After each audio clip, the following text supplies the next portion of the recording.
January saw longtime banker head Mark Carney announce his candidacy for Prime Minister in Edmonton after Justin Trudeau announced he was stepping down.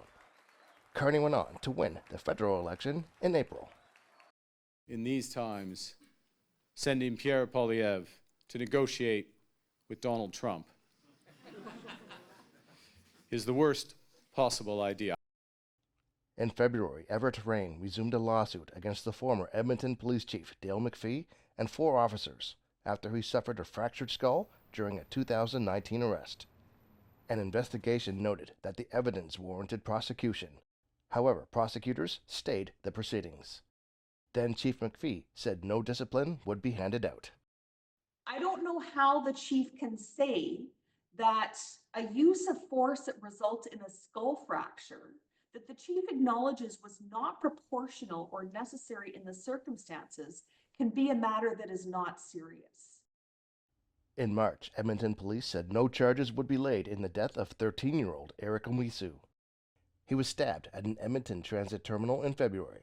Prosecutors said the stabbing was in self-defense. The family are seeking a judicial review of the decision not to lay charges. Also in March, an Alberta judge agreed with the decision not to prosecute an Edmonton police officer for kicking Pacey Dumas in the head in 2020. Dumas needed a section of his skull to be removed to relieve swelling in his brain.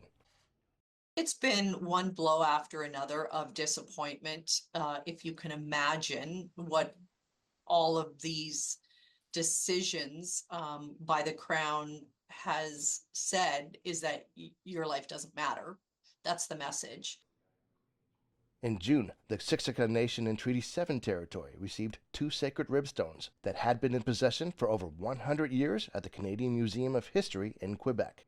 The stones were used for meditation, prayers, and success in the hunt. And we are looking at bringing more things home each year. We're looking at going to New Mexico, where there's a Mutugik headdress down there. In Colorado, museum there. And of course, Washington, D.C., there's things there that belong to us. In July, Calgary police charged an officer with 2 counts of second-degree murder in the deaths of Levon Fox and Wesley Davidson in 2023. Constable Craig Stothard fired several shots during a slow-moving police chase. A year after a third of the town site of Jasper and much of its famous national park burned, APTN visited the site to see the progress of recovery and learned that recovery will take generations. It will be a long time.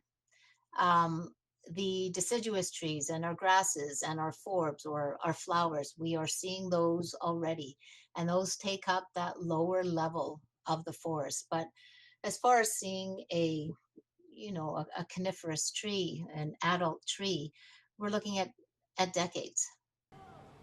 In October, the family and supporters of Samuel Bird were at the Edmonton courthouse to demand justice for the 14-year-old, whose body was found after being missing since June.